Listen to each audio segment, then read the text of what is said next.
Sorry about that. Having some technical difficulties. What's up, y'all? What's going on, man? Just my 2 cents here. Doing a little impromptu live stream. I did want to plan this out a little bit more, but it's Sunday. I didn't really want to do it on Monday. I feel like by Monday, people have already moved on. Like people are already starting to move on to the next card already. So I did want to get this out here. This is going to be my as the title says in the description, my UFC Vegas 48 recap. And also, Mr.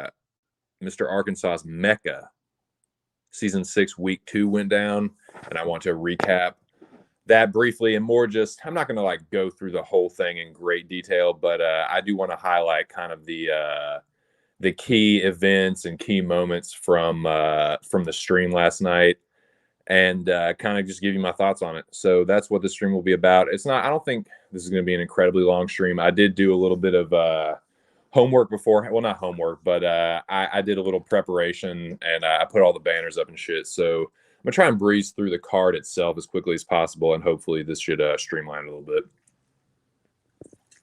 But what's up, man? I hope y'all are doing good. I see some people in the chat already. The general motherfucking Alex Ramirez, homie Noah in the chat. What's up, boys? How are y'all doing, man? I hope you're having a good evening. It's a little bit earlier where y'all are, but I hope it's a good one, man. All right, let's just get through this thing so we can get to the Mecca talk. I do have some crow to eat, but like I said, I did make a bunch of banners, but now that I'm thinking about it, I forgot the first one that I usually put up. But I'll just do that right now. So yeah, man. I had a decent week. It wasn't incredible, but I did decent. Let's see, UFC Vegas 48 pick results for your boy.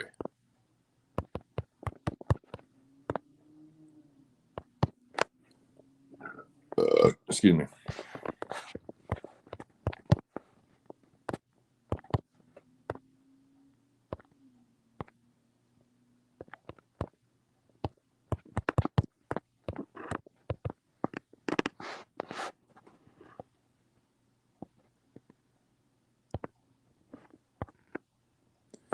All right, so there you see it. I went 8-4. I started out 2022 really fucking rough, man. I was having a bad year. The first card was like 5-5. The second one was 5-6. I've righted the ship a little bit for the year, but yeah, I went 8-4. I'm gonna go through each fight individually quickly, or as quickly as I possibly can, and then we'll get to the Mecca shit. So the first fight, I do want to. I'm not going to watch the fights in their entirety, but I do want to watch a couple of the finishes and just kind of like live react to them. Some of them I've only seen. I've watched a couple of the finishes like more than once, but some of them I've only seen once. So go through that. Man, right out of the gate, I pretty much nailed this one, man. Hold on a second.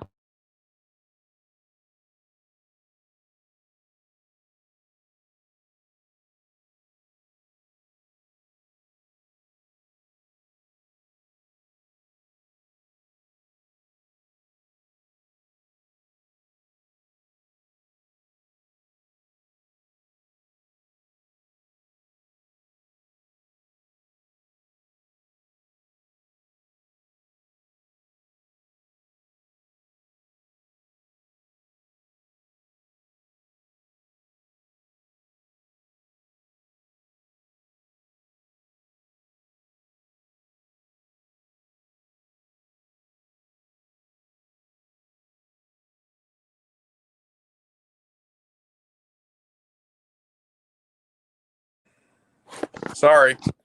I'm back. So yeah, man, like I was saying, fucking this one, like I got the pick right, I got the read right. I figured the fight would be a little bit closer though, and I will give Jay Perrin credit for a debutant.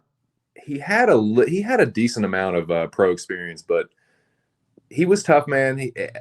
He fought a good fight, and it's commendable that he lasted the 3 rounds because Mario Batista was on fucking fire. He looked really good, man. And I was actually like, I was worried about picking the decision because I was like, dude, he is gonna fucking knock this dude out. Like he's gonna smoke this guy.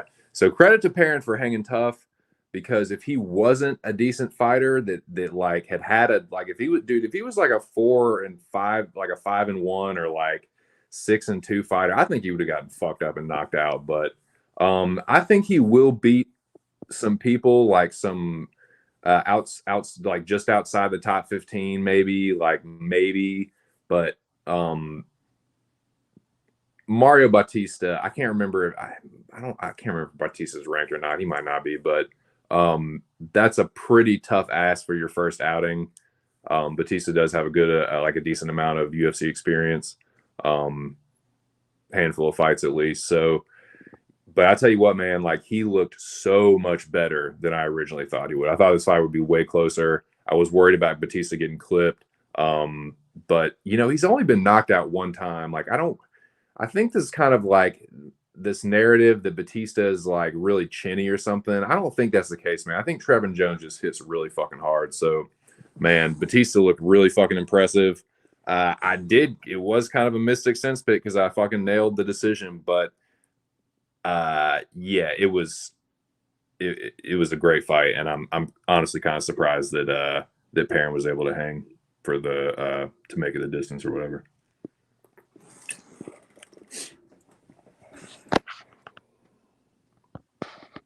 Shout out to the 8 people in the chat. No, it says Mecca is ruthless this year. Everybody seems to do good, even the ones who drop to the bottom. I'm telling you, thought Mario was going to smoke him. Underwhelming fight for me. Yeah, I thought it was looking that way, man. It was looking that way, but I think that was more Perrin maybe being a little bit better than you know we might have originally thought. But even still, like Batista looked really good, and he'll probably just look better in the next fight. So I don't think he's I don't think he's very old. I think he's in his late 20s still. So yeah, it was a good fight, man. Good performance. But yeah, man, shout out to the 8 people in the building. Trying to move my way through this car as quickly as I can, the recap, and just kind of get to the Mecca shit. Talk about that a little bit. This is not going to be a super long stream. All right, but next fight, Jonathan Pierce out grapples again, like a debuting fighter that put in a good performance. Like Christian Rodriguez only has 6 fights, dude, and to another like. You know, I would put Mario Batista higher than JSP, but like, you know, JSP is still a pretty fucking good prospect to have to come in and fight on your debut. So I'll give Christian Rodriguez credit for being tough, but JSP just was the better grappler. Like he was just a position ahead every single time that that Rodriguez would either try and take him down or like get back to his feet. In the scrambles, it was just JSP just was a step ahead. But it was getting hairy on the feet, man. Like Pierce really isn't, I wouldn't say he's like a trash striker. I think he just is kind of rudimentary. Like he's kind of just meat and potatoes. He like for a guy that is kind of meat and potatoes, though, I'd like to see him like use his hands as defense a little bit more instead of just like hands low. Like, you know what I mean? Like, that's fine for certain instances, but I just feel like in some instances, man, like it's good for everyone just to put their hands up sometimes. Like, you're even Floyd Mayweather got hit every now and then. So, yeah, that's just a personal little rant. But yeah, man, Pierce, he looked like he got tired a little bit maybe, but it's kind of understandable because he's grappling so heavy, but he's a fucking good grappler, dude. He really is a beast wrestler. He's good at like keeping his pressure on people and like I don't know, dude. He's pretty fucking good. So yeah, good win for JSP, but Rodriguez was tough in the debut, man. So I'm interested to see who they give him next. But yeah, that's what I think about that one. All right, man. This one dude, yeah, I fucking called this one. Yeah, bigger guy, better grappler. Gonna fade him against against a really good striker. I mean, that's the thing about JSP. He's a fucking huge featherweight. I mean, Jesus Christ. Like, yeah, I mean, he's a little undersized. I mean, but he's like an average to slightly smaller size lightweight, but he's a fucking huge. He does not look like a featherweight, man. When he rehydrates, he looks fucking big in there. So yeah, he's just gonna be like, if you cannot, if you ain't no grappler, like you're gonna get smoked by Jonathan Pierce in the grappling. If you can't defend a takedown or you're a fish out of water on your back, you're Jonathan Pierce is gonna mow through you. Even like he's finished decent, fighters of his ilk. But yeah, for a debuting guy, I wonder who they're gonna give. Um, like they're giving him a debuting fighter. Like I'm assuming he's going to get a better matchup than that next time. But yeah, good win for him, man. Good win for JSP. That was only I got it right, but I didn't get the method. I think I had JSP by. I'm kind of kicking myself for this one too because I had JSP by decision and I switched it. So I say it again, man. I say it 1,000 times. Go with your fucking gut. Be smart. Do your homework, but if you're still struggling with it, go with your gut. And I shouldn't have fucking switched this one, man. I had JSP by decision, switched it to I think a second round knockout, but that's what I get. Would have done even better this week on Tapology if I hadn't. But it is what it is. I'll take the pick. I'll take the 50 points. So yeah, but yeah, I had this one right. Pretty much right on the money. Shout out to Mo. I think Mo nailed this one too, and a couple other people. But yeah, man. So Strader won the first round. Pretty clear that Anheliger won the second, but the third round, man, Chad Anheliger was really pissing me off because it's like, dude, this guy's tired. You've hurt him. You've stunned him.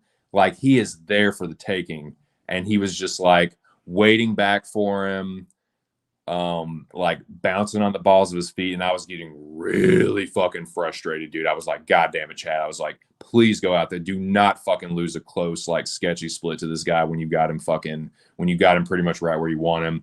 And ironically, like Strader actually forced the finish. Like he was the one that kind of like backed Anheliger up to the fence and decided to just like hop in the phone booth with him and Helliger is a good striker, man. Like he's got good, like tight boxing. Like he's not like exactly like fundamental in some ways, but I tell you what, that left hook was pretty fucking fundamental, dude. It's a good follow through on that left hook, and man, that one set Strader down bad. Like, and Helliger is a good fighter. It's weird because he's like 35, and it's like it's a little old for a prospect, but like I think he's had injuries and other things. Like, so you could look at Strader and be like, oh, well, he got knocked out by, pretty like guys that, you would probably favor over or might favor over Anheliger. But Chad's got good striking, dude, and he's tough. He's tough. He's got good cardio. He's pretty well rounded. And he's got good striking, man. And he's got some fucking pop on his punches, too. Like, he was the smaller guy, but, dude, he clean. I mean, it's right there, dude. Clean that dude's clock. That's Strader's third knockout, man. I mean, if you come to me and say that Jesse Strader's chinny, I can't really fucking argue with you. Like, Rojo, and I'm trying to remember, was it Jackson? Montel Jackson knocked him out. But, yeah, man, like, that's three now. Like, yeah, I think it's fair to say when you break down a Jesse Strader fight, if the dude's a fucking good striker, a really sharp counter striker with power, probably can knock that motherfucker out. But I mean, Jesse Strader does have a lot of power, man. And he clipped Anheliger a few times too, but Anheliger dropped him in the first round. It was pretty close up until that point, but you got to give Chad the first. The second. I think you give Strader the first. But I can't remember which round I dropped. I can't remember. I think I had it 1-1 going into the third. I think I gave Strader the first and Chad the second. But yeah, that was an entertaining fight, man. I would have given that fight of the night. I can't remember what actually got fight of the night, but that's what I would have given it to. Excuse me. Got in here. Nice, dude. Fuck yeah, man. Clean, dude. Clean left hook, baby. Yeah, I mean those are good things to back, right? Durability and cardio. He's got a pretty high fight IQ. He's pretty patient. I like that. It was looking like it was going to cost him, but maybe that actually like him sitting back for I don't know, man. But I was so fucking happy, dude. I was screaming. I pissed the old lady off too when that happened. I was hollering when Ed Helliger knocked him out, man. Yeah, that kept your boy alive for sure. I hadn't gotten any wrong up until this point, but that was I was feeling pretty good after this knockout. Shout out to the 9 people in the building. All right, well, next fight, man. We'll move on. All right, this is I'm glad 9 people are in the building so they can hear this. I haven't gone back and watched this fight, but god damn it, if Diana Belvita, god damn it if she didn't get robbed. Like, I'm not saying it wasn't a competitive fight. I'm not saying it was like all one-way traffic, but dude, Diana was fucking lighting her up to the body. She was cracking her in the face. And I'm sorry, man. She would put up that high guard, but Diana was cracking her around the guard. You could literally see it. And Felder, a lot of these shows, like, dude, Paul Felder was really, his commentary had me fuming during that fight, man. And shout out to Dominic Cruz. I've been critical of Dominic Cruz in the past, but dude, Dom was spot on, and he was the only one to point out that, and this is why I think Belvita won this fight. She was landing the harder punches, dude. Visibly, she was rocking Gloria more. She never like really. I don't think like she didn't drop her or anything, but like she backed her off several times, and like she cracked her, and Gloria had to be like reset and be like, oh shit, like okay, like let's reset. But yeah, I had it at least 29-28. I think you could make a case that she won every fucking round because she was landing the harder strikes in every round, busting her face up, like could not miss with the right hand, couldn't miss with the jab, could miss with the right hand to the body. Like it was over and over and over. In the third round, she was the one pressing it at the very end. And DePala's bullshit, fence hugging, stalling ass. That dude, I'm sorry, the rounds weren't that close. Diana was clearly winning it on the feet. I don't think that's enough because they were both landing knees. So basically, you're giving it to Gloria because she pushed her up against the fence. That's fucking weak, man. I'm sorry. I do not subscribe to that. I don't agree with that. Diana Belvita won that fight clearly to me. I thought that was a fucking robbery, and here's why. Gloria DePala is 5-4, was 5-4 going into that fight. She is a somewhat attractive fighter, and WMMA is thin as shit. So when you look at that, it's kind of fucking hard to market a 5-5 prospect. You know what I'm saying? She doesn't have that much UFC experience. So yeah, that's pretty hard. You're probably gonna have to cut her after that, right? But you know, I think what they did was they were like, okay, if it's close, we're gonna give it to her. We're gonna give her the nod. We're gonna get her a win here. Like it just stunk, man. That fucking decision stunk to high heaven. I thought that was a stitch up. I thought Diana Belvita clearly won that fight. And yeah, you can say, oh well, you're biased, dude. You picked Diana. Well, yeah, dude, but because she was the better striker, and she busted Gloria DePala up. She outstruck her. Like I don't give a fuck what the numbers say, man. Like she was landing the harder strikes, and the round stealing strikes every round.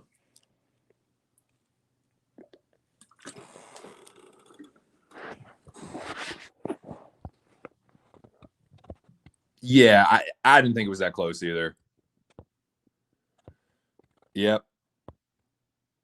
Dude, that fucking cross to the body was not pop. Like it had some pop on it, dude. That was nasty, man.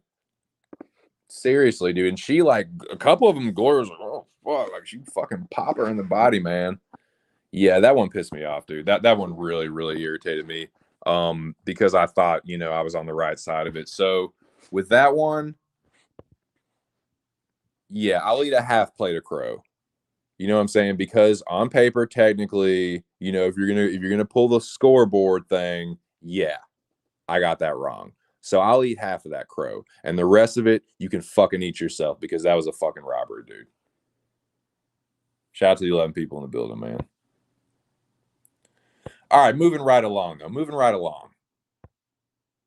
Hey, dude, some dude, I don't know what it is, but these old codgers keep turning back the clock, man. I'll tell you what, the Chaz Skelly, he's one of the fucking good guys, dude. He's just a like true blue everyman, just a normal, like hardworking dude that likes to fight. And it was really like I'm not gonna lie and say I wasn't sketched out when I heard that it was Anheliger's retirement or whatever, but the match, first of all, I did not see it anything like this. I did not think that he was going to fucking just obliterate Striegel like that. I thought it was going to be tough. I had originally when I had this, I think I had Skelly by third round submission, and then I heard it was his retirement. And I was like, nah, dude. I was like, this is going to be close. He's 1 foot out the door, but he won't fucking around, dude. For for looking the way he does on the scale. I mean, he always kind of looks like that, but looking that way and then uh like performing like that against the younger guy. I mean, granted, like I did think matchup wise, he's just the better grappler and he's tougher and better cardio, all that shit. But dude, that knee was fucking filthy. That knee was filth nasty. And dude, I'm really happy for Skelly, man. Like, if that's his last fight, excuse me, and I think it should be, like, why not, dude? Like, what? Every guy, every fighter, I don't mean every guy, like every fighter, male or female, or every athlete, period, professional athlete, when they get to that point when they're going to retire, especially with fighters, it's like, dude, you when you're on the when you're on that side of the fence and you're like, retirement's coming, you've seen it happen to so many other fighters, because everyone says the same thing. It's like everyone wants that storybook ending. But then when you get that win, you're like, oh, I can get one more. And you could tell even when I can't remember, it was Felder or whoever was interviewing him was like, so is this it for you? And he was like, well, I'm gonna keep my name. I was like, oh god, here we fucking go. Like, oh, man, like, but I hope it's his last one because that's such a fucking good one to go out on. Like, outperformed yourself. Like, yeah, dude. But I was super happy to see Skelly get that win. Um, yeah, man. And he smelled the blood and he was not going to not finish that. So yeah, man. Skelly finished his meal. I got that one right. Did not have the method correct, but I don't care, dude. That was awesome. That was good shit. So yeah, dude. Yeah, if I can't. He lives in Texas somewhere, but yeah, go and get your roof from Chaz Skelly, man. Support the local bow.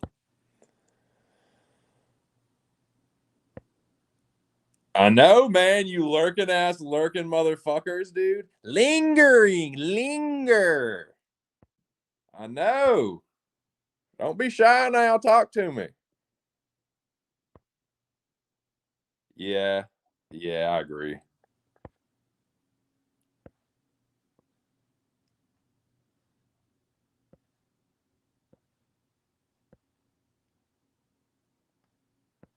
I mean, you don't have to type me a novel, but shit, say hello. Where are we at? Dude, this one irritated me too, man. Like, I really want to go off on a rant. I'm not going to for the sake of just pressing on. Like, I can be a little verbose sometimes and like ramble on and on and on, but I'm gonna get through this one. The chick cares more about how she looks at the fucking weigh-in than the fucking fight. I'm sorry. What what the fuck is Jessica Rose Clark doing grappling with Stephanie Egger? I'm sorry, to me, that's just arrogance. She was way too full of herself. Like, that what did you really fucking game plan for that? Like, you can't tell me that's her sticking to the game plan. I really hope that wasn't the game plan that her and her team came up with, because she's clearly the better striker on the feet. Why don't you just keep, if you are, if you have made those improvements to your grappling, why don't you just fucking keep her at range, piece her up? If it does get close, fucking start Muay Thai-ing her, dude. What's up with your clinch strikes, elbows, knees? Dirty boxer. Like, what are you doing? Fucking around in Stephanie Egger's guard. Like, of course you got armbarred. Fucking, of course you did. That's that is just such a fucking typical finish to some shit like that, right? Just fucking typical. And that's what I fucking get. I'll blame myself for getting sucked in with all these other fucking simps for Jessie Jess. Jesse, yes, give it a little cheesy little fucking grin. Fuck, man. I mean, I really like want to like. I'm not gonna get disrespectful, dude. Like, I'm not gonna like talk about her fucking like looks or anything. I'm not gonna get disrespectful about it. But like, she low key mid, bro. That's all I'm gonna say. But as the kids like to say. But yeah, man, that shit pissed me off, dude. That shit really pissed me off because like you have a clear advantage on the feet.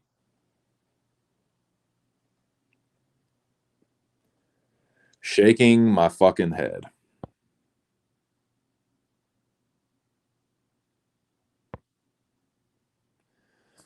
Tell them, Artem. Tell them what they need to know, man.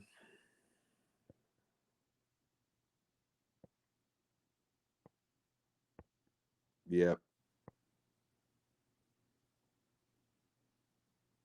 Oh man, dragging it down, skewing the stats. That's no good. It's not good for anybody.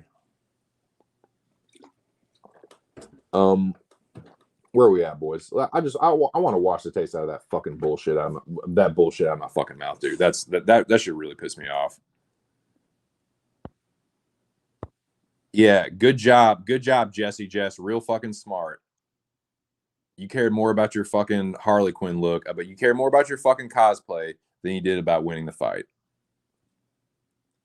And that's what I fucking get. That's what I get for getting sucked in with all the simps that pick Jessica Rose Clark because of her looks.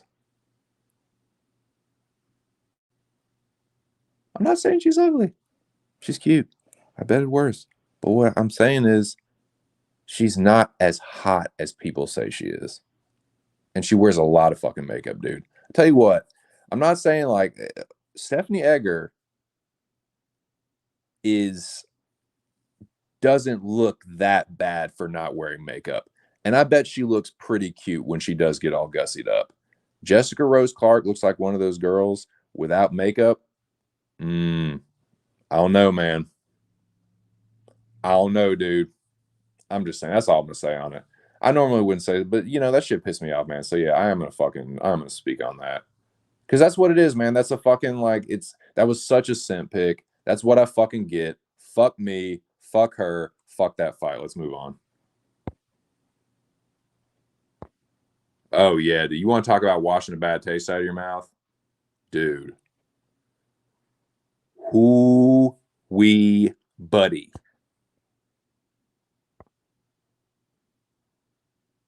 Indeed. Curious. Um, but yeah, dude.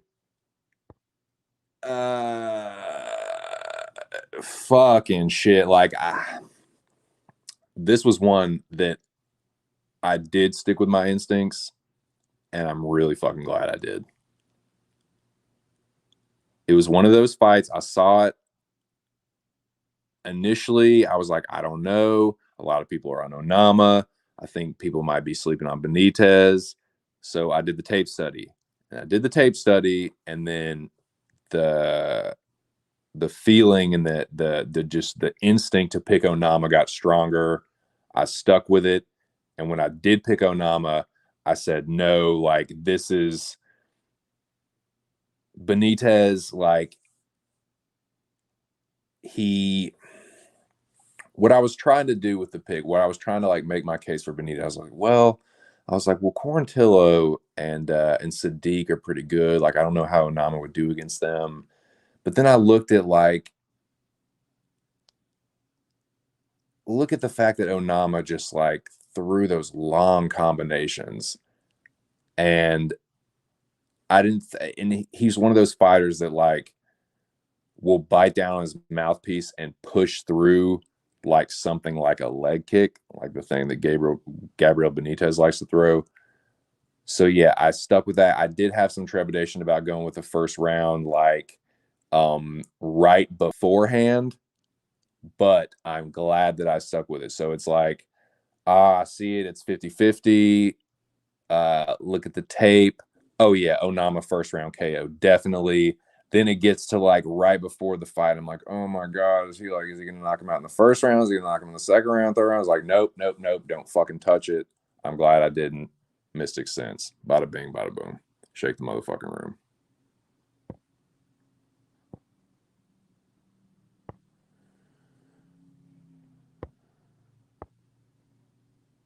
Is that what happened? I can't remember. Like,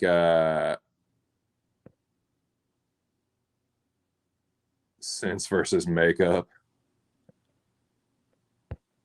Yeah. I'm sorry, man. Like, if yeah, like the makeup, like, yeah, it makes, it's an enhancer, but like if you don't have natural beauty, like my wife is beautiful, man. Like she has so much natural beauty. When she puts on makeup, she looks fine as fuck. But like if you don't have some degree of natural beauty, and this has been my whole life, I'm not fucking with you, dude. Like, because that means that you if you need the makeup, nah, I'm not fucking with you. You like it has to be something where like, okay, you look good without the makeup, and you look really good with it. That's how I've always like, you know, perceived women.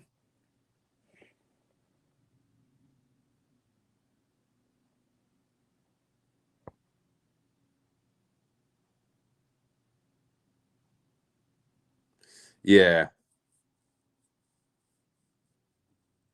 yeah. It's like I and my girl doesn't wear like a whole lot of makeup anyway. I mean, when she does, she looks really fucking good, but like she don't need to, you know. Always gone for a girl with a naturally pretty face, because dude. And I mean, like I said, I've definitely, your boy's betted a few stinkers. So I know what it's like to have a fucking 8 in the club and wake up with like a busted 5. Happened to the best of us. So yeah, I'm not speaking like I'm fucking like every girl I've been with has been a fucking, you know, dime brizzle. Okay. Um, but yes, enough of my probably what some people perceive sexist commentary. But you know what? That's just my opinion. So I don't give one fuck. Now, this one, I do need to go back and rewatch this one because it was close. Like, and what was really close was the first round. Pretty clear that Buckley won the second round. And dude, the third round was it wasn't a 10-8 to me, but it was getting fucking close. It was just like a few more heavy like ground strikes, and that would have been a 10-8, man. Like he was, dude, especially if he had another fucking 10, 15 seconds, he might have knocked him on the ground. I don't know what I'm saying right here, but yeah, dude, that was a close fight. It was a good like I'm not gonna die on this hill. Like, if you want to say that Buckley edged out the first round, like it was close. I'm trying to remember. I haven't watched the second time, but just going off memory, like fuck, that first round was close. Like I thought Al-Hassan won it. My personal scorecard, 29-28 Al-Hassan, but I did pick Razak, so it's like, yeah, there's a little bias there, but I don't know, man. That was a close ass fight. Like I said, that's not the hill I'm going to die on. Buckley did show some improvements. Al Hassan showed some improvements too, man. They both did. I thought Al Hassan showed some improvements in his.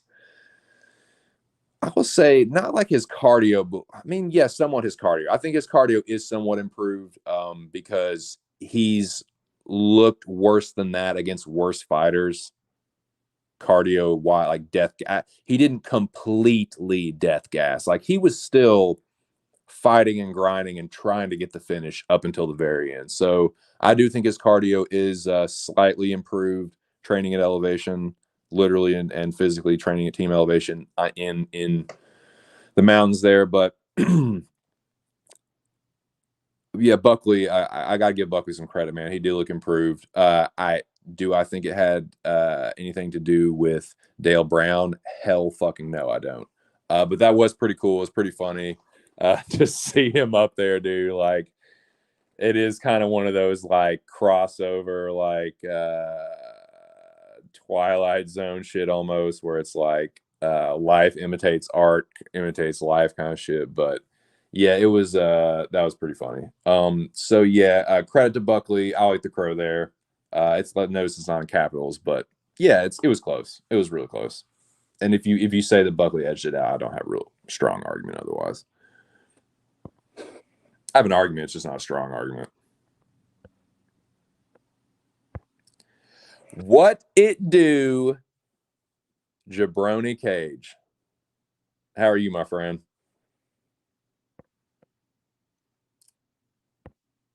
Alasan by draw or one, in my opinion. Yeah, I mean, I personally had it. I thought Alasan landed the harder strikes in round one. Definitely won round three. I got to go back and rewatch it, so I don't have any like strong like, oh, these couple strikes here were the ones that did. Like, I remember giving him the first round. Hey, if you did, credit to you, Lobby Queen. What's going on? How are you? Buckley was seconds. Buckley was seconds away from getting the KO round three, and round one was 50-50. Bad break for Alasan, lucky for Buckley. Yeah, honestly, that was pretty fucking close to a draw, man. Like that's honestly probably the right score, right? If we're saying like, fuck, who won the first round, man? Do we really like 50-50? Like, fuck.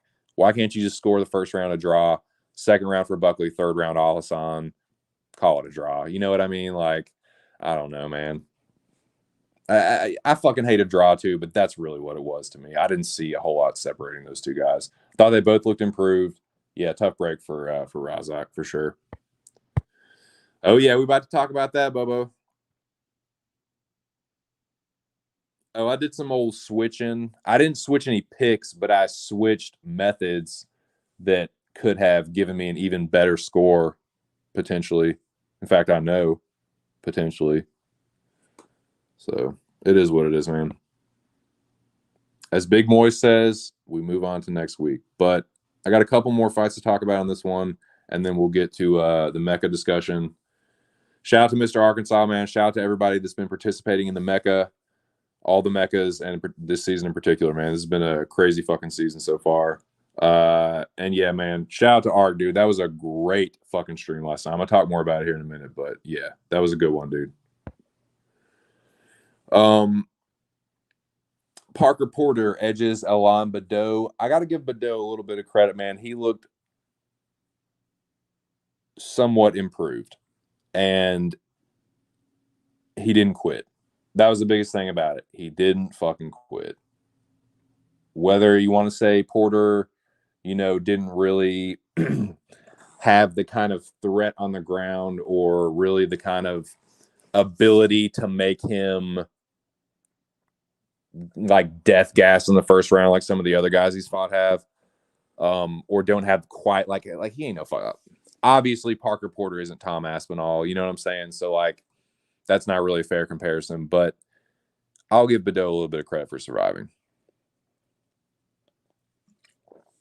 But yeah, Parker Porter, I don't know, man. You kind of know what you're going to get from the guy. Like, you kind of know what his ceiling is. And yeah, I kind of figured he would beat Badeau, but I did. This was another one, man. I fucking had Parker Porter decision, and I switched it.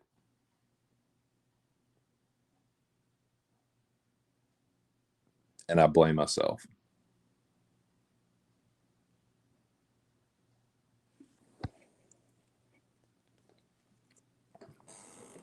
But yeah, man, don't have a whole lot to say about this fight.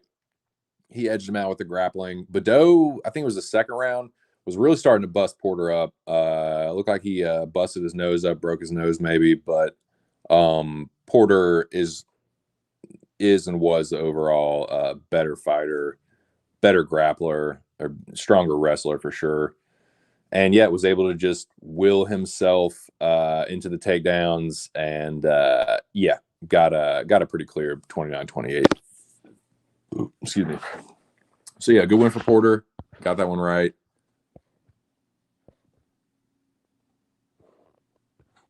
Did I fucking? Oh god damn it! I fucking went past Jim Miller. Skirt. Rewind. Man, Jim fucking Miller. So the last Jim Miller fight against Ghost Pepper, Eric Gonzalez, I took Jim Miller. I think I took him by decision. He chinned Gonzalez in the second round. This fight, I was all over Nicholas Mata. Like, I really thought that he was gonna. This was my take. This was my reasoning on this fight. Miller's 38. Gonzalez almost knocked him out in the first round. Mata almost knocked him. I mean, he hurt him pretty fucking bad, dude. Like, he didn't drop him, but that's just about as hurt as you can be without getting dropped. And like another good clean strike or two, and he would have gone down, I think. And then who knows if he would have gotten the finish, but that's kind of like that's been the theme with these last two Miller fights. Like, he's turning back the clock.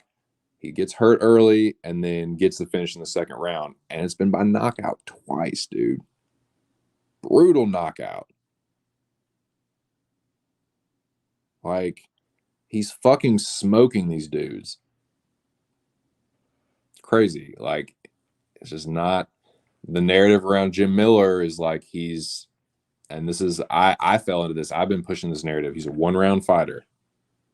I said this always. He's a one-round fighter that is really dangerous early, and he's just liable to get finished. But he's kind of switching that narrative around. Like, he's surviving and coming back and getting finishes of his own in the second round. But I mean, you just gotta. I would say with Miller, like,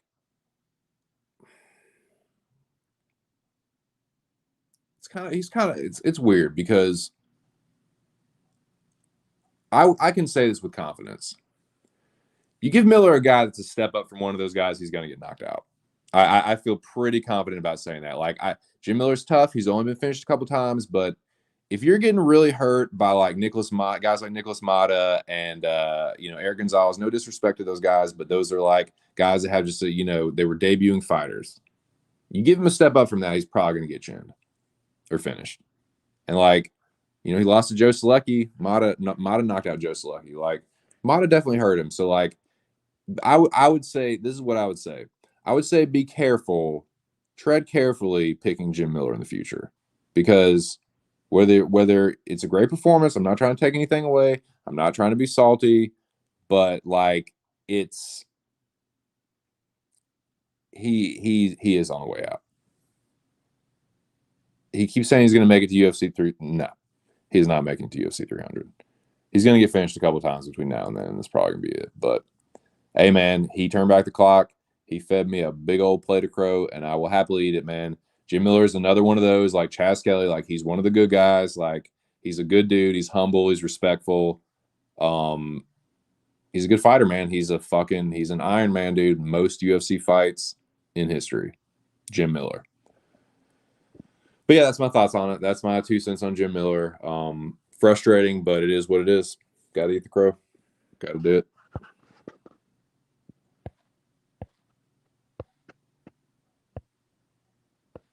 No says Jobber Cage. Let's bring it. I mean, dude, I don't know what you expect. No, you can only get so much out of a fucking jobber. Not just playing. Miller, I told y'all, but nobody listened. Miller was gonna finish this bitch. You did, man. Gotta give Noah the credit, man. Impressed with I was impressed by Badeau. Like he did look improved. I thought he was I thought Porter was gonna fuck him up real bad in like the late first round, early second round. Yeah, it did look like something was wrong with his right hand, and he had to grapple. Hey, you're just in time, Nick. What's up, Nick Al? Badeau cardio improved, but he was done by third round. Part was about to. Yeah, and that's another thing. If Porter had like another minute or two, he probably would have gotten it done. Yeah, dude. I know, my bad, dude.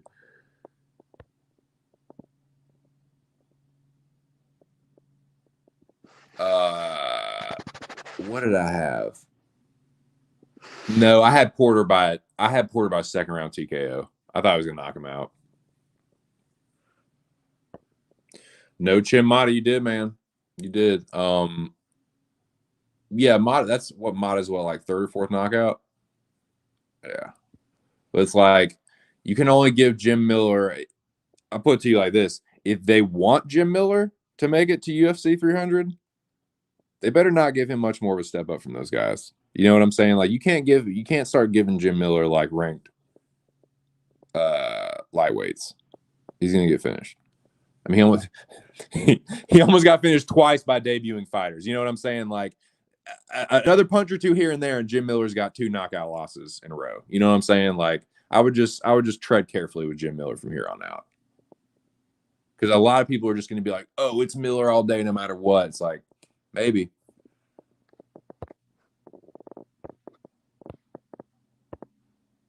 yeah, yeah,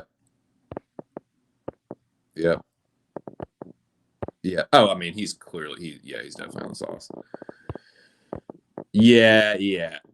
Seriously, because like you're gonna have to just keep feeding him these like, and I'm telling you, you keep rolling that dice. Like one of these guys is gonna get to him. Like it's you don't get even if he's on the juice, man. Like, and especially if he's on the juice, that just gets worse for you the older you get. So like, I don't know, man. I would tread carefully with Miller from here on out. Yeah, I pick Mata too. Yeah, yeah, you're right. Yep, fuck him, baby chin, baby bird. Where are we at, boys? You know what? We are. I usually like to get to the hour before I take a break, but dude, I really have to fucking take a piss. So I'm gonna do that right now. I'll put on the intermission banner. I do need to get some music, man. I can't remember who said that. It was the lobby queen or somebody. Like, I need to get some fucking. I need to get some intermission music, some old elevator music. All right, I'll be right back, y'all.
Alrighty.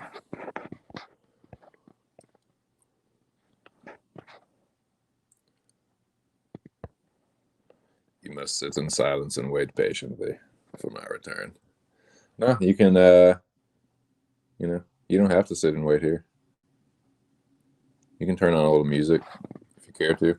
No, I know I really do need to get a, I really do need to put a beat on. Like I said, I got music for like an intro, but I need a softer little like lo-fi beat or something. And then I need to figure out how the fuck to D. Nice. What's up, General?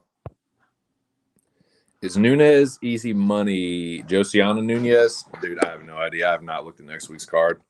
I'm gonna do that tomorrow. What I normally do is I just take a day. Normally try and rewatch the fights. I didn't do that today. But yeah. Normally just take a day, rewatch the fights, see what I can see what I can remember about the fighters. Usually helps things to stick in my memory for future fights a little more if I go back and rewatch them.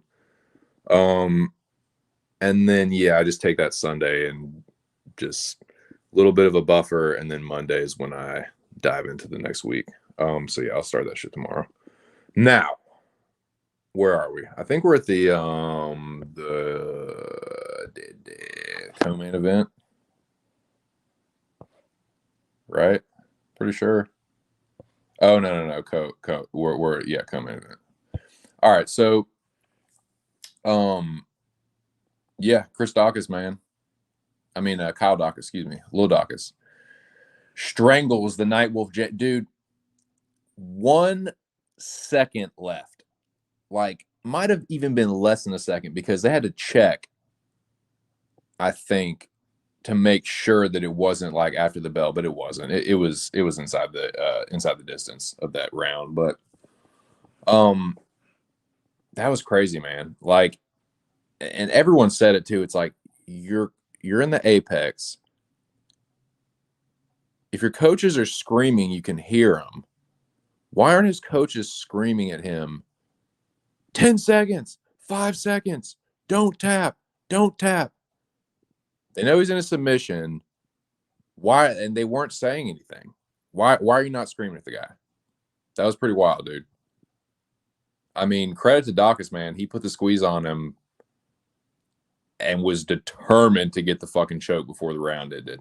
And you just can't get, you can't get more under the wire than that.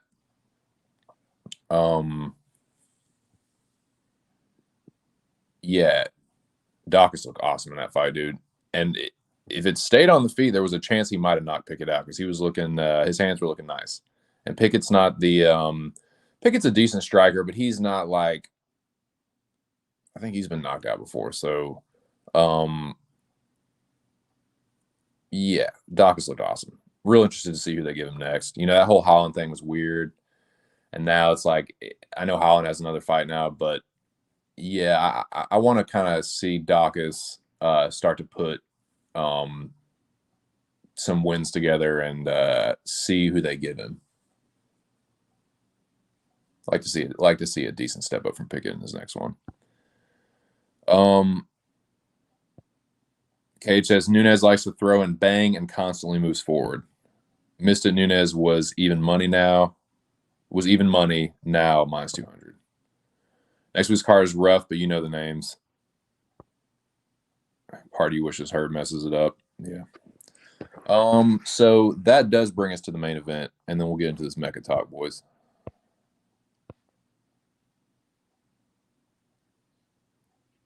Where are we at?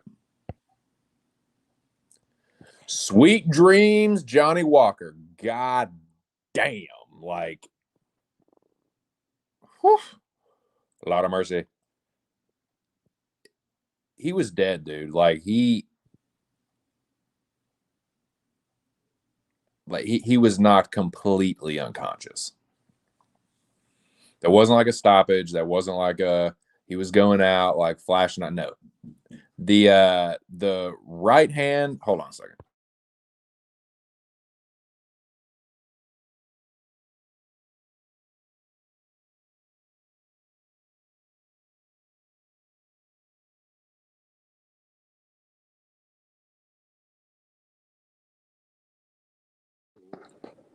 Sorry. Yeah, man, like they traded right hands. Walker like sprung backwards. That was such an odd knockout. Like the way he fell, he was just like, "Whoa, you knocked me out, dude!" Like he just like flung himself backwards from the force of it. Like he was probably trying to take a step back, and his brain was just like, "Nah, he just knocked you out, bud. We're going down right here." And he just seen a big guy like that just why he just like went down back. Like it wasn't like a crumbling knockout where like he some knockouts, the guy just like crumbles like a building, like falls in a heap, like more like straighter. But Walker just like tipped over like a fucking tree. Like I think fucking Noah or somebody said in the chat, like timber, like the cracking of the wood. And yeah, the right hand that he followed up with, he like measured him up with his left hand as he jumped in, and the right hand just sent him straight to that fucking realm, dude. He was completely out. Um, it was one of the easiest picks on the card, dude. Like, saw it immediately, first instinct, Hill, first round knockout, and I didn't look back. It's Walker does not have the chin to be taking clean shots from. I mean, Hill's pretty technical, like a technical power puncher. Nah, I knew that wasn't gonna happen. That was probably the easiest pick on the card.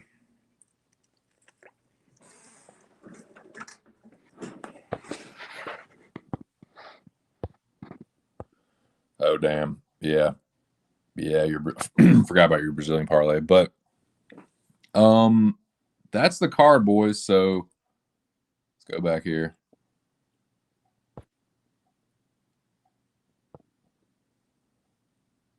Let me take that ticker off.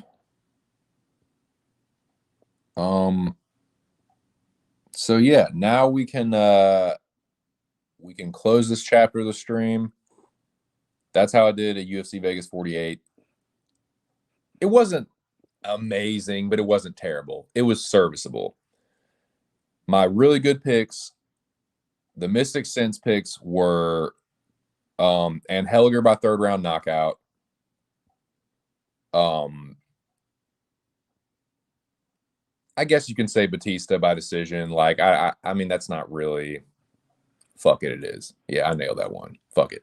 But Batista by decision and Helliger by knockout, Onama by first round knockout. I know I wasn't nearly the only person to have that, but still like um I'll take that one, and then Hill by first round knockout. So those perfect scores and having a decent record kept me safe in week 2. So now let's talk about what happened last night. Um dude, in my opinion, this season's been the best. It's been the craziest for only being 2 weeks in. A lot's happened already. I know I probably say this about every season, but dude, this one's been pretty gnarly. Like we're back into it was the tournament last time. Now we're back into more of a game format, and it's team versus team, dude. And dude, there has been some serious fucking politicking and back alley wheelings and dealings afoot, and it's been crazy, dude. So yeah, this second or last part of the stream or whatever is I'm just gonna fucking talk about it. I'm not gonna go through the entire thing at length, but I'll highlight the key moments and tell you what I fucking thought about them. So yeah, if you're just now joining me, this is just my 2 cents you're listening to. This is my voice that I'm speaking. That's the one you're hearing. Um, uh, and I just did my UFC Vegas 48 recap, and now we get into the fucking meat and potatoes. Week 2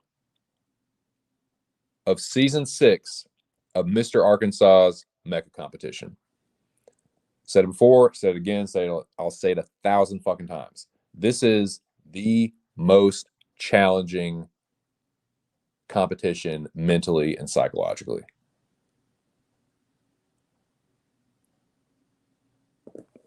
Because you hear it time and time and time and time again from guys that never played the game before.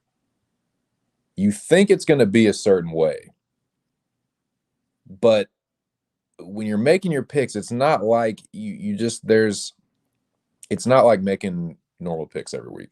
When you make your picks every week, or even when you bet, it's like you're like, okay, whatever. I have this certain amount of money. Like, especially people that are responsible with their bankrolls. They're like, okay, I have this certain amount of money I'm going to spend regardless. Like, I'm just going to have some fun, see if I can make some money. Or picks, they're like on Tapology, like, oh, I'm just having fun making picks, like whatever, like, blah, it's just fun. The Mecca is completely different than that, dude. Like, you're not only playing for money, but you're playing against other competitors in this community where I'm talking about Mr. Arkansas's corner of the MMA community. Y'all know how fucking wild it gets and how live it is and how fucking like crazy the shit is. So you take that and you inject it into a competition. Like, you're not making normal picks. The Mecca picks are fucking different, dude. The pressure on you makes it different. It just does. And the people that succeed in the Mecca are the ones that deal with it the best. I don't care if you say you don't feel pressure making Mecca picks, you're fucking full of shit. Anyone that's saying that, I'll tell you to your face, you're fucking full of shit. You're lying through your teeth because it's not true. When you make the picks, you feel the pressure. How well you deal with the pressure determines how well your picks go. Because there is whatever, even if you're someone that doesn't really feel pressure, you're going to feel a little bit of it if you're making it for the Mecca. Sometimes it affects you, sometimes it doesn't. Those that rise above it succeed. Those that succumb to it, dude, you just get crushed by the power of the Mecca. And I think anyone that's been in it at least a season or two can attest to that.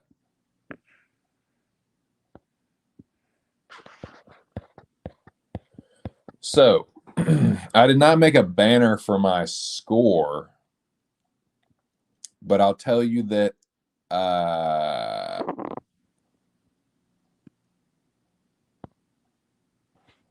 just put my results how I did, since this is week 2 from my perspective. Just my 2 cents on it.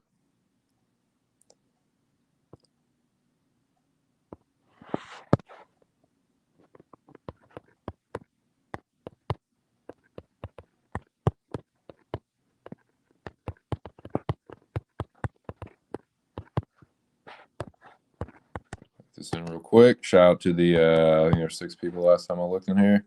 Appreciate you guys. We're up to 11 people in here at one point, man. So that's a success. That is a grand success stream for me.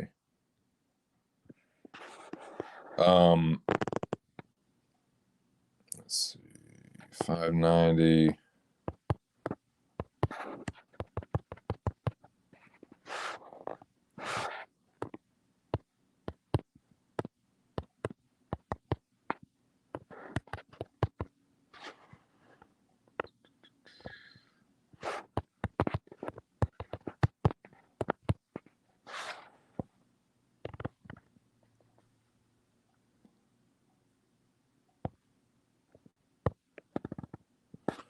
All right, so that's how I did in the Mecca week 2. I did have an improved score from the first week. I think I scored 555 in week 1. Did a little bit better this week. About the same with the wins and losses, but I hit the methods a little bit better. Could have done even better if I had trusted my instincts even more in certain situations with the methods, but it is what it is, man. I'll take it. I did avoid getting in the bottom 3. So yeah, I'll take that, man. I'll take it. Now, It was a wild stream. Y'all were there. Y'all know what happened. I'm not going to try and like go back through and recap every single thing, but that's how I did. Y'all know Team Two did the fucking thing this week. Um, we were fucking victorious. I didn't think it was. I thought it was going to be a lot closer than this. I didn't think we were going to win by that much. We won by almost 500 points. I can't remember. It might have been a bigger margin than that in week one, but I didn't. I thought I predicted that this week that we would win, so I did correctly predict that. But I thought it would be a lot closer. So yeah, big big fucking up to Team Two, man. All the people on Team Two, uh, big up yourselves. Good shit. Now the first thing that I want to touch on, the first key moment, he was in here earlier, so if he's in here, word. If not, hope he sees us later, but there he is. Let's see what you guys catch up on the chat real quick. Doc is in Hill say, boy, you it was by the hair of your little jobber chinny chin chin cage. Oh my God, you almost got eliminated. Jesus Christ. When the cards were down, God, you get the fuck out. No, I'm not gonna fucking read that. Hill folds like dudes.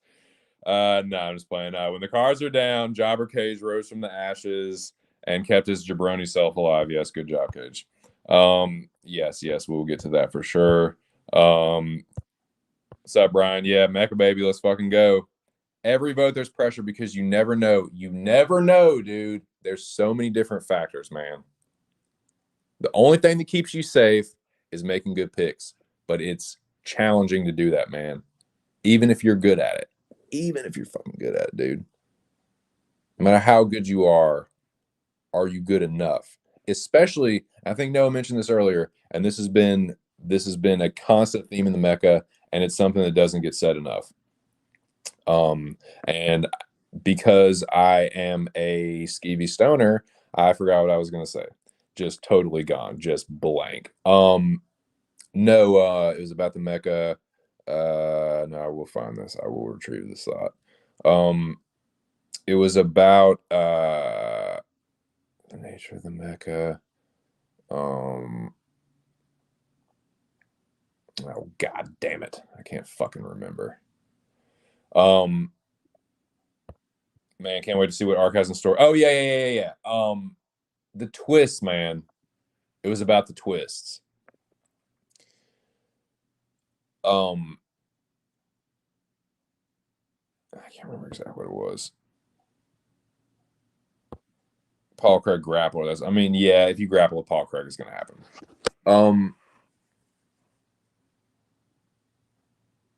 But yeah, the twists. The twists are.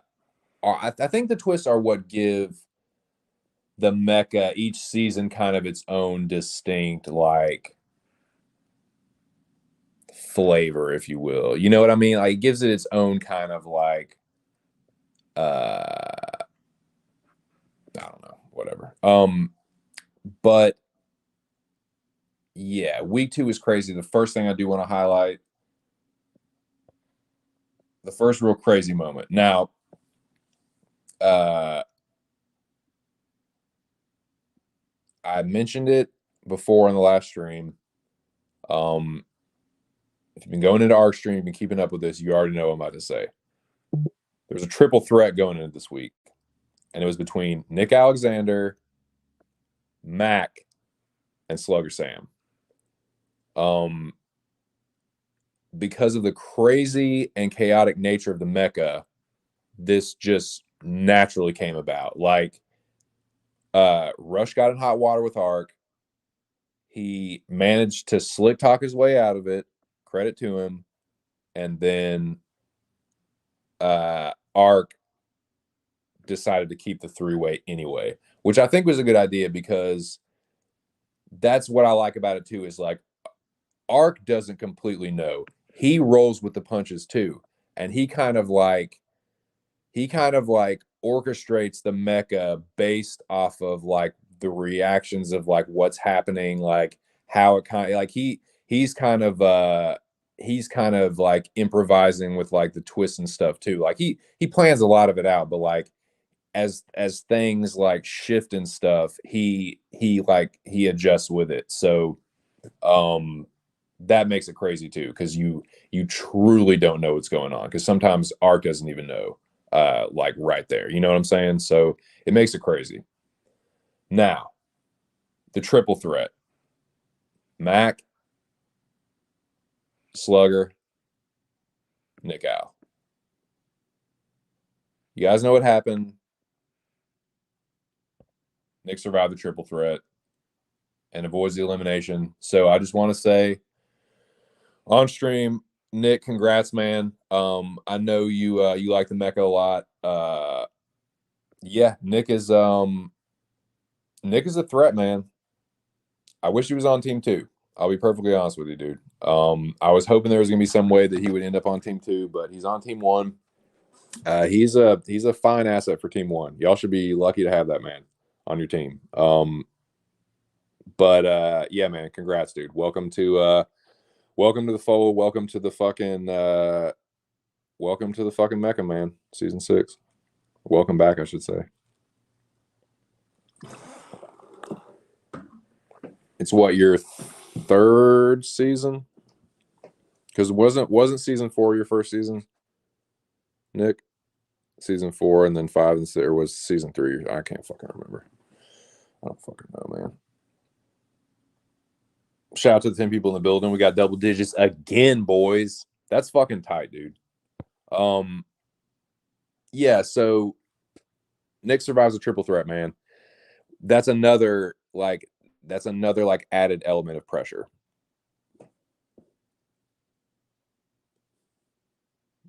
Because like you don't necessarily have to like outscore, you don't necessarily have to have an amazing score, but you have to score better than the other two. But yeah, congrats to Nick. And not only did he win the triple threat, but he wasn't like completely out of the woods, because he had to also survive the elimination. Hope that his score was high enough. Now it was. I think Nick had like 605 or 610, maybe 615, something like that. But yeah, man, that's a pretty good score. And so yeah, Nick ended up being one of the higher scores on team one. And yeah, man, congrats. Had a good week. So yeah, Nick's in the game. He's in the game deep now.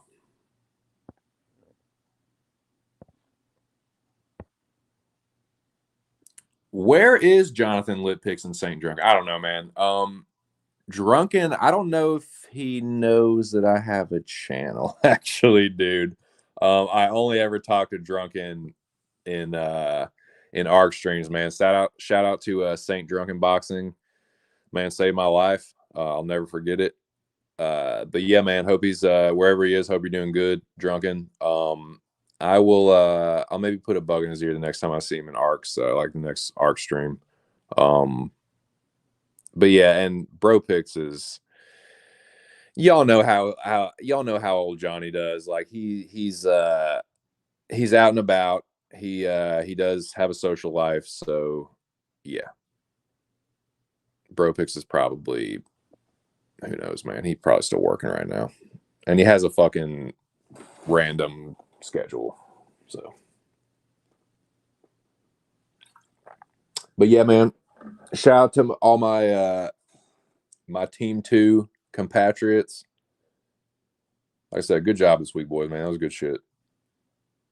Proud of us, dude. Circle there, and a ring, and eyes. Says Nikki. Dude. Team Unity. What's up, Cardone? You feeling good, bro? Feeling victorious? Feeling like a victor? He says, I'm coming for the Mecca glory. That's a strange symbol there. I don't know what that means. Intriguing, though. Coming from Mecca Glory. So no, you're not feeling glorious. You're not feeling victorious.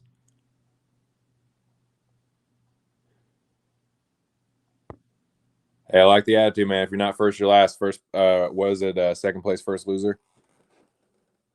So yeah. I was gonna say something. God damn, a short term memory. Um, but yeah, man, we did well. We're gonna do well again next week too. So that was the first thing that happened, man. So with that, with Nick winning the triple threat, unfortunately, Mac and Slugger were both automatically eliminated. So those were the first two eliminations from the Mecca. But the next thing that happened is where shit really got kicked off for that stream, man. Like this is where the stream really took off, in my opinion. So yeah, I mean, y'all already know what happened. I guess we'll go in order. I'm trying to think of how I wanted to do this. But hey, man, so this season has kind of been a little bit different than the other season. Each season is a little bit different. But this one, not only is there a higher power for each team, but the overall high score is the Highlander. And the Highlander gets a power of his own every week. And every week it's different. I think that's so fucking cool. Like that's that is just true to the nature of the Mecca, the ever-changing, like chaotic nature of the shit. Like, don't know what's gonna happen every week anyway. Now here's this on top of it. So yeah, there was a Highlander. There's a Highlander every week. There was a Highlander this week. Y'all know who it is, man. Touch got Highlander. So buckle your fucking seatbelts. Touch is a bit of a wild card, and we don't know what fucking power he got, man. Only Touch knows. Only Touch and Ark know. Maybe Chav. But yeah, who the fuck knows, man? I could only speculate. In fact, y'all want to do a little speculation? What do we think the Highlander power is? It's awesome, man. So yeah, congrats to Touch. Shout out to Touch, man. He is a Team 2 member, and he's been doing well, man. So Touch has been keeping I'm gonna say he was definitely a contributing factor to Team 2 this week, and he did well last week as well. Trying to think of how I want to word that, but yeah, man. Shout out to Touch, man. He did good, real fucking good this week. The best there was this week. But yeah, man, what's up with this power, dude? What is this? What do we think this shit is, man? What's up, Bo? What's up, dude? Jobber Cage says salute. Cageroni Jabroni, my brother. Touch wants the title. Yeah, he does, man. Touch is a threat to win the Mecca every year, man. Touch beat me when I had my Mecca run, dude. By 5 fucking points. So yeah, man, Touch is good. Touch is good in the Mecca.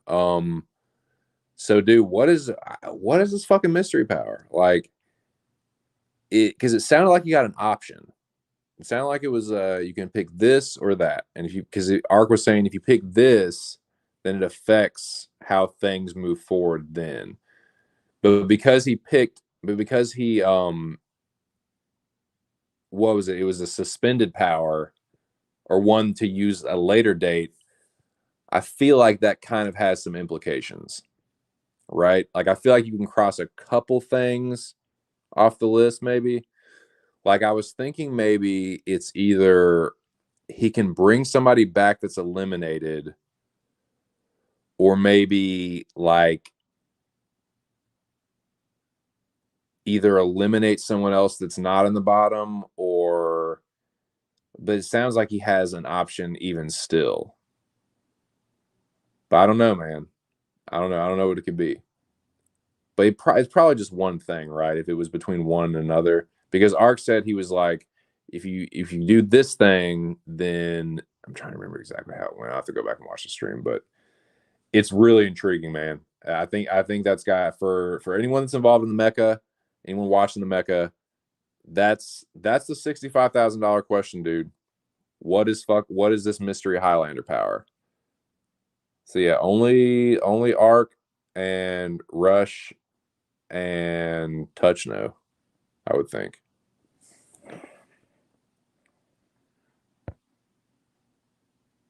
Same with up to Bo. Same up to Cardone.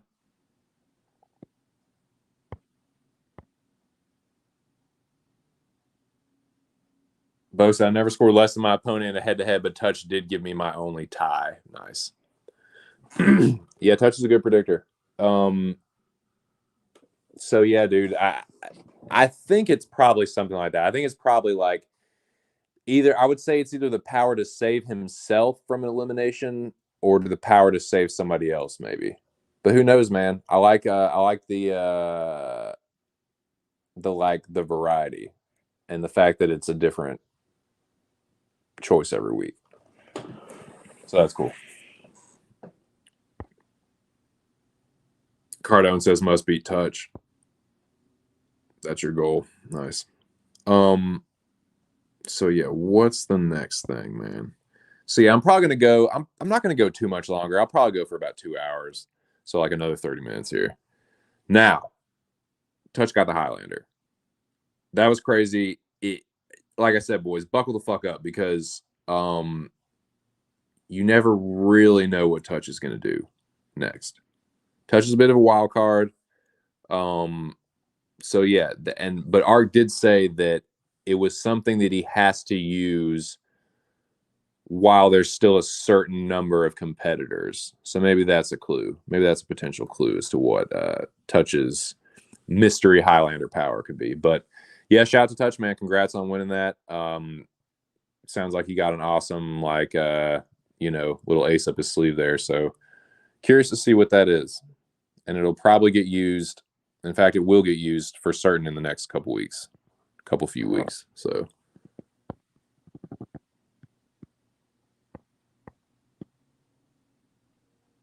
oh yeah, nah, I haven't heard anything. Right, just like a numbers game for him. Eventually he'll hit it. Yeah, dude, that's yeah, that was the thing I've been thinking about in the Mecca. Maybe I shouldn't say anything, man. Maybe I shouldn't even say like giving up game. Like I'm a fucking master, but haven't even won the motherfucker yet. But I do feel like I came to a conclusion after this week that I need to start considering. Because it's like the MMA predicting, there's like all these different factors that go into it when you're making a read on the fighter and like especially when you're doing it for Tapology scoring, like just thinking about the way that fights usually play out. I know I'm being vague and kind of rambling, but yeah, I did kind of come to a conclusion. It's something I'm going to start paying a little more attention to. Put it like that. So Touch gets Highlander, right? But because of the nature of the season, there's the Highlander, which is the overall score, and then the losing team still has a higher power. And as you guys know, Touch's partner in crime, crimes against humanity, Inspector Chav, he's calling himself the Axeman now. He gets the higher power, and yeah, Pubehead's gone. But this is where it got crazy, man, because this is where the stream got crazy. Because, well, Touch getting Highlander was the first crazy thing, but I really did not know who was going to go, man, because Ear, Maul, and Charles Smith were up for elimination.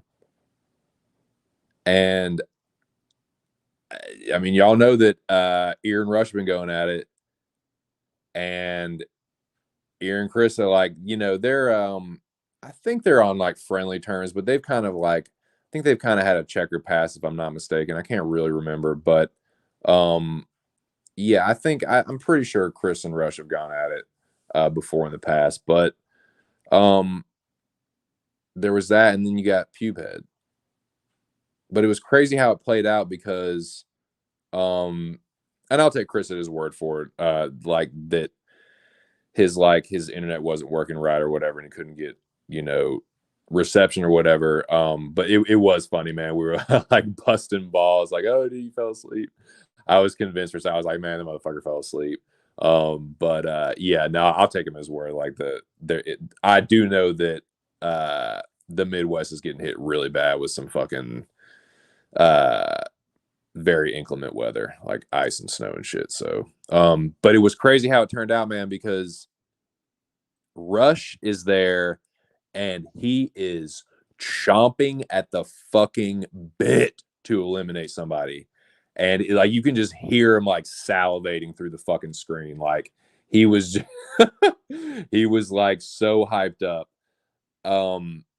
And he even told everybody, he was like, he was gonna just eliminate Ear right off the bat, but because Ear happened to be the only one in there at the time, he and Ear, they worked out that deal, and Ear saved himself. So that was like, who would have thought? Who would have thought that some and bad weather and Charles Smith, or bad weather and Pubehead being a sore loser could have saved Ear. You know what I'm saying? Because that's really what happened. Like, Ear was the only one in there. It kind of like, Rush let his guard down a little bit and was a little more reasonable with him, and they were able to work something out. Just crazy how it happened like that.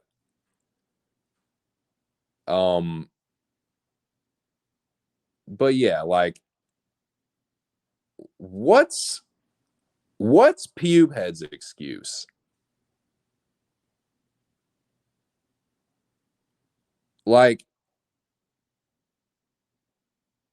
I get why Chris wasn't there, but why the fuck wasn't Pubehead there?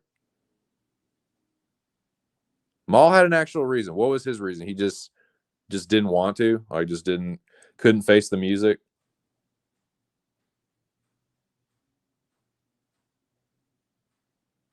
I don't know, man. But that was, if you ask me, because that's what ended up happening, man. Like, and because that's the thing too, man. Like, Chris has been around Arc's channel for a while now, and like he does get the benefit of the doubt. Pubehead has not been around that long, and he's a dodgy fucking character.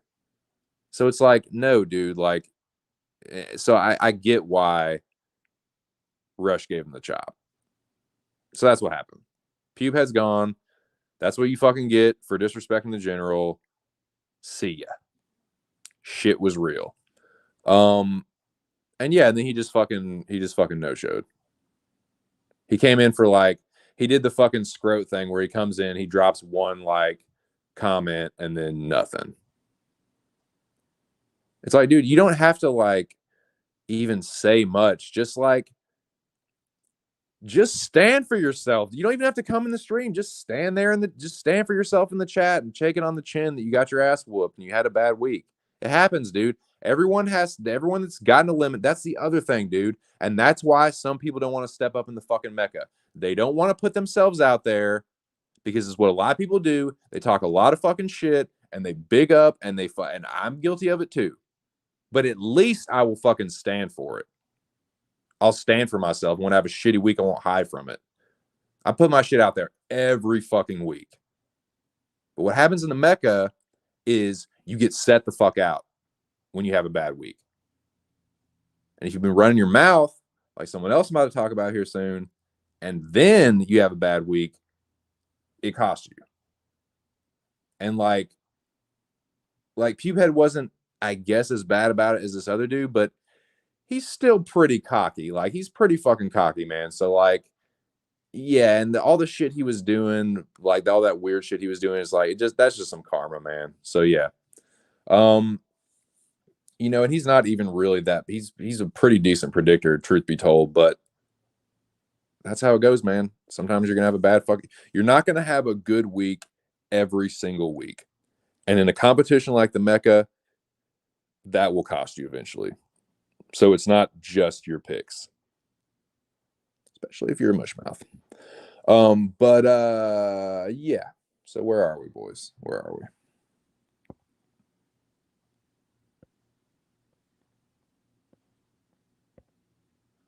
Did he? Oh, it was one time or something. Heads up, if I was needed, let me know. Right? Yeah, I remember you came in. I think everyone said that too. Mecca's the final judgment. The cream rises to that. I'm telling you. Yep. Snip, snip. See you later. I'm pretty sure it's Cardone. Yep. That's a Unity.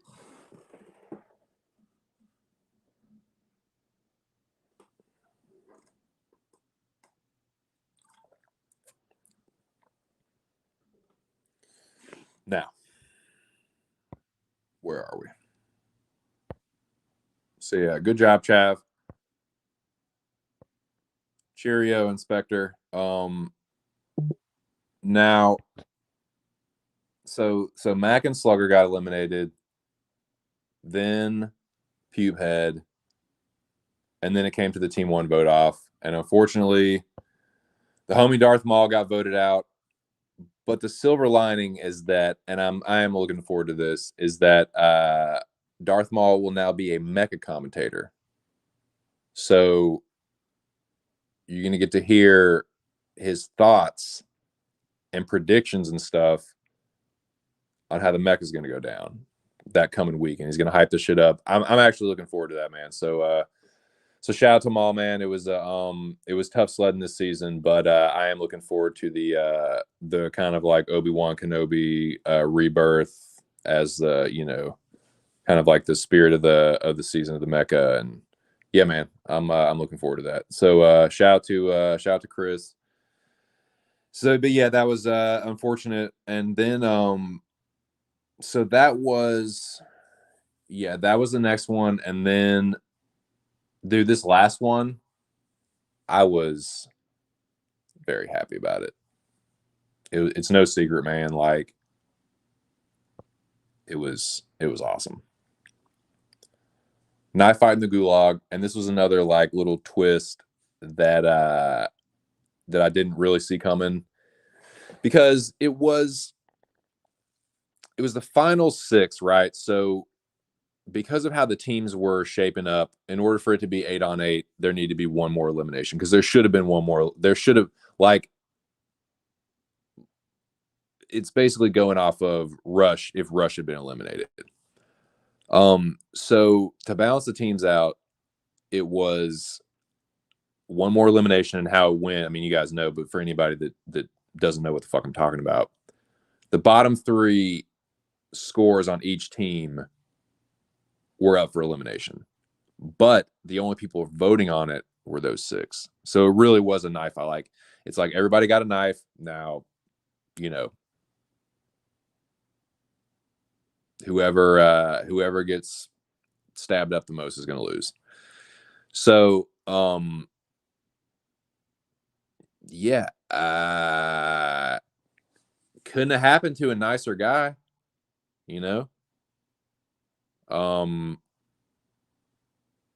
yeah, man. He's just a fucking weirdo, dude. Like, the guy hasn't like done anything to me personally He's just annoying as fuck. And he's such a mush mouth. And he's so fucking arrogant and cocky. And then, like, it couldn't have played out more perfectly. Because it's like, dude, of course this is what happened, man. Of course, you ran your fucking mouth, well, in the chat mostly. You ran your mouth, like, and then when you came on, the few words you uttered on stream were like, I'm not going to get in the bottom three. Like, yes, you will, motherfucker, because you just did. And everyone knew that. I mean, I won't say everyone, but I knew that's what was going to fucking happen. And a lot of other people did too. Art told you that was going to happen, dude. That's you will mark my fucking words. Hear this. Hear me now. If you play Mecca long enough, motherfucker, you will be in the bottom three at one point. I fucking promise you will. And you better hope that you're not a fucking obnoxious mushmouth motherfucker, because you will get kicked to the curb just like Cabbage did.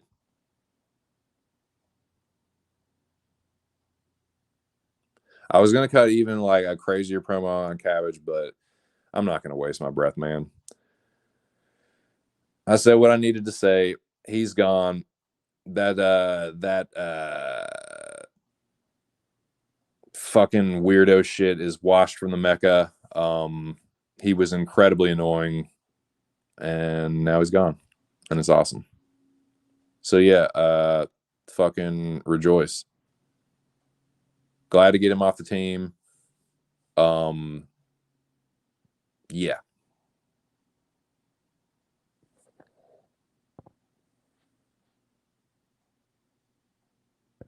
Exactly, dude. Exactly. Like, the only words you utter besides that is some fucking shit about how you're gonna dominate. Like, he's clearly a fucking kid. Like, clearly like 18, 19. He's a college kid. But he's annoying as fuck. Okay, I'll give credit where it's due. At least he did come on stream. At the very least, I'll give him that.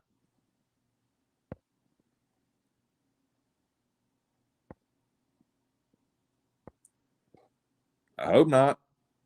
Fucking hope not. Don't you even put that energy in here, Brian. No, I was playing. Yeah, and he was removed. So yeah, yeah, just and I could say a bunch of other shit, but you know what? He's gone. Fuck him. He's a rat. He's a little weirdo fucko, and yeah, exorcised. That demon has been exorcised from the Mecca. Where was I? Where are we?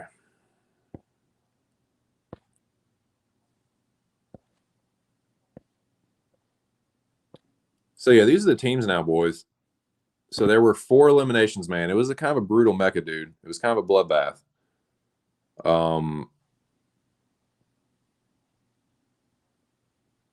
So yeah, there's we're down to 16.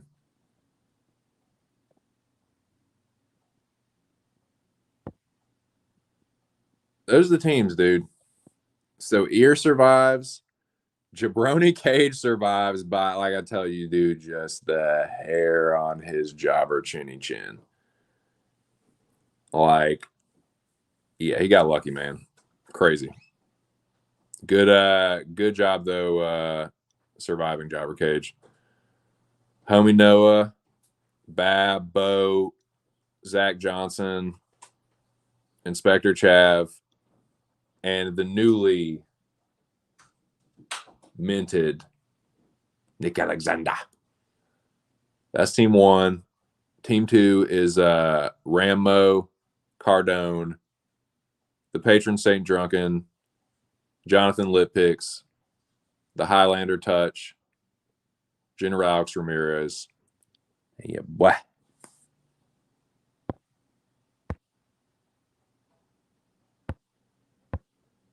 Shit. Mecca 3000, Jack. Gonna be interesting seeing how this pans out. Yeah, man. It's like I was saying earlier, but I think this might be the craziest season yet. Considering we're only 2 weeks in and a lot's happened already. I know I'm kind of like being a prisoner of the moment, but still I feel that way. I feel like this has been one of the stronger seasons. Best cast, love the twists. It's back to the team format, but it's still a weekly. Like I love the basic core format of the eliminations, like the voting, the higher power getting one of them out, and then voting for the other two. But the bottom three being up for it every week and one person surviving. Like I think that's a great element. But it's been that core structure with some like other like additional like modifications, which I think is cool, like vote modifications and stuff, and like how he had only the people that were up for elimination voting for each other. That was an interesting aspect of it.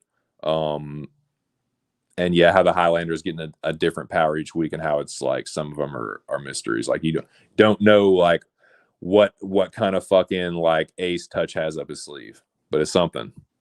So yeah, I'm interested to see what that's gonna be. Damn right, for real. It gets. I'm telling you, like that's. I can't be the only other one that is this thought has run through their mind, and this is the one that's gonna really like. And this might not be what Touch has, but it could be.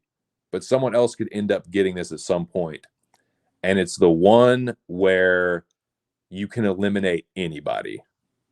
Like, doesn't matter if they're in the bottom, doesn't matter like where they are, how good their score is, and that's one that's scary because unless you're the guy that's doing it,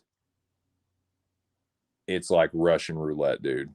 So that's one where, yeah, that's one that would make everybody nervous. I don't know if that's what Touch has or not.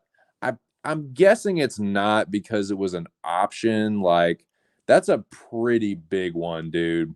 For him to have the option of that and something else, like I don't know, man. Like I said, I feel if I had to guess, I would say that Touch's power is something like being able to bring himself back from elimination, or maybe having the power to eliminate somebody. I don't know. I don't know for sure. But I'm leaning more towards either him saving somebody else or saving himself. Because Ark said that if he had chosen the other one, it would have been something that had to happen right then and there. I think, because he said it would have affected the vote off. But that's my general thoughts. Telling you, man, we're getting down to the nitty gritty. I know, dude. It gets gnarly, man. The roots get gnarled. The new bottom three gets formed after eliminations are scary too. Yeah. Yeah, for sure, man. Maybe he could save someone from this week of his Highlander, and if he didn't, he could have saved himself later if needed. I'm kind of thinking that's what it was. Like, okay, you can save like similar to last week, but like you can save yourself or you can save somebody else or something, or something like that. But yeah, I'll be interested to see what it is, man. So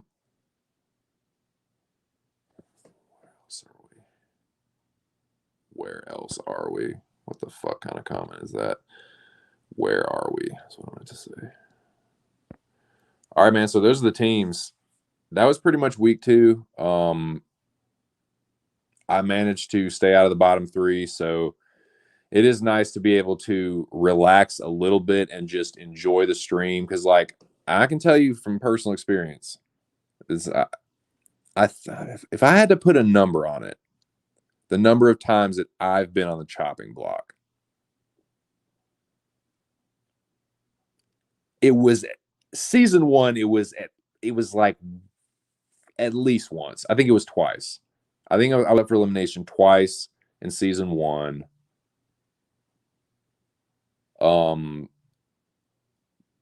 Once in season 3 or season 2.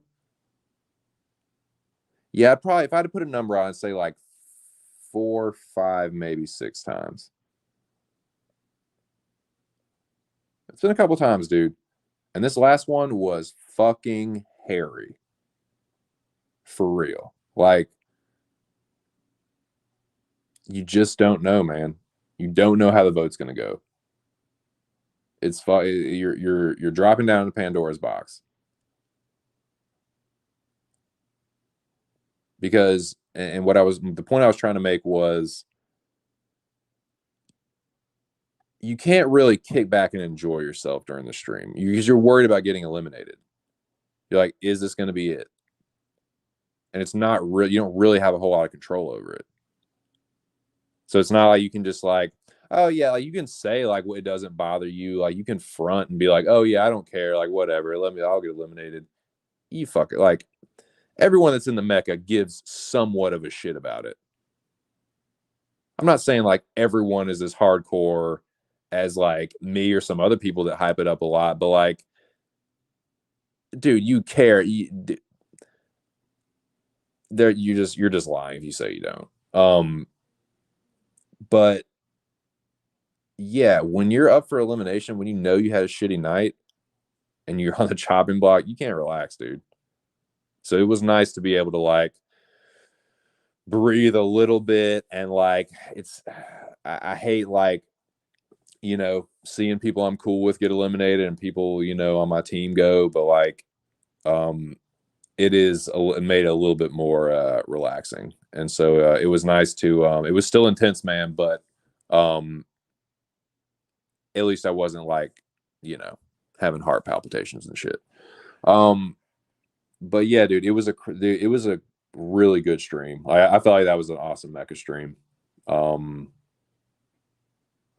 The things that happen, like the crazy circumstances around Rush's higher power, the mysterious element of Touch's Highlander power.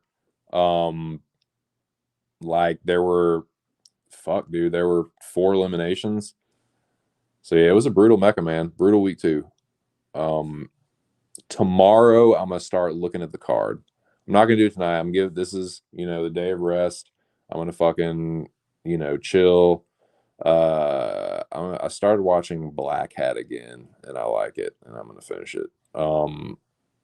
That's an underrated movie, man. People shit on that movie a lot. It's not really that bad. It's pretty decent. I actually think it's pretty fucking good. But I'm gonna finish that probably. I don't know if I'm gonna stream in the next couple of days. I might stream towards the end of the week. I might do like a weigh-in stream. Is what I'm thinking. But yeah, yes, it's a pretty good stream, man. Had 11 people in here at one point. Got 9 people in here now. There he is. Speak of the devil, and he will appear. If you only knew the power of this.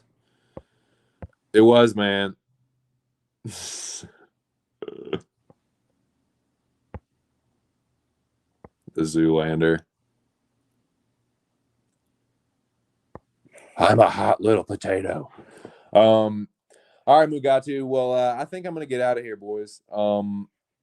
We're getting to that point. I'll start wrapping it up. But yeah, man, congratulations, Touch, on getting the Highlander. Dude, I mean, everyone. It's a question on everyone's mind. You should probably just tell us. Just reveal your power right now. I think that would be only right. Unless you just want to fucking let everyone down. It's pretty fucked up, but that's how you want to live your life, dude. It's your prerogative. Nah, man. But yeah, good job, Touch. Good job, team 2, man. Touch, Cardone, the General, Rambo, Chuck Morris, as it were.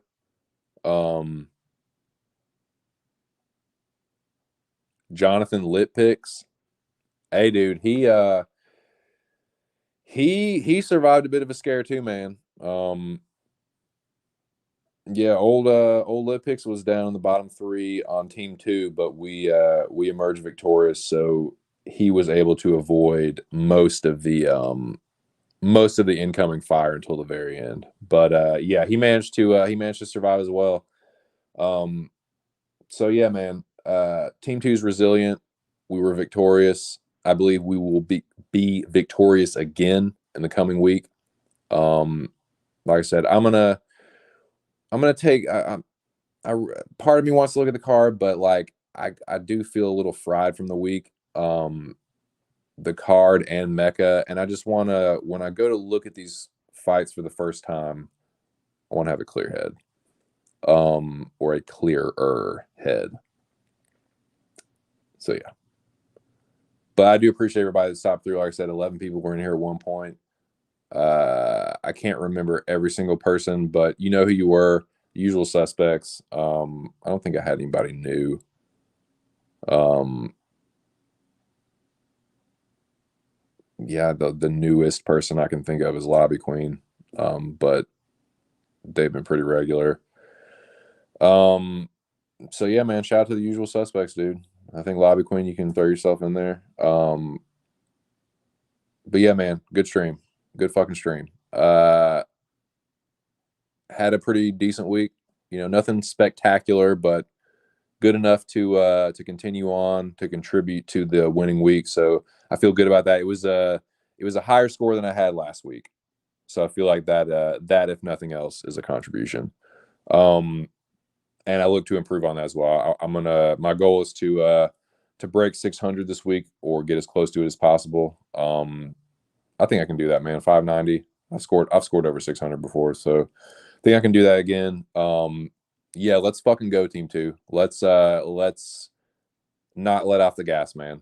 Let's keep going at a nice steady clip, and let's put these motherfuckers away, dude. Let's show them the difference. But yeah, man. I hope y'all have a good evening, dude. Let me get to these last comments. Think Big Mo is going under the radar. It could be a Mecca champ. I'm telling you, man. Mo knows his shit. He really does, dude. He's been on Tapology for a while, and he's had some pretty incredible Tapology scores as well. So yeah, shout out to the homie Big Mo. Oh shit, Touch with the magic wand. He does, man. Thank you. Have a good night. You too, Touch. Hope you have another good week. Kick ass team two. Lit Picks lives on. Taping Bro Picks will be a force. 2.0 Bro Picks. Yes, indeed. General with the circles. Yeah, man. I appreciate everyone that came through. Shout out to Mr. Arkansas. Shout out to everyone that's in the Mecca this season. Best of luck to everyone else that's still in it. Team one, you're gonna fucking need it. Team two, let's fucking go. Yeah, man, this is a great stream. And like I said, I'll probably be back Friday. And shit, man, I hope to see y'all then. This has been just my 2 cents, and y'all have yourselves a good evening. Peace.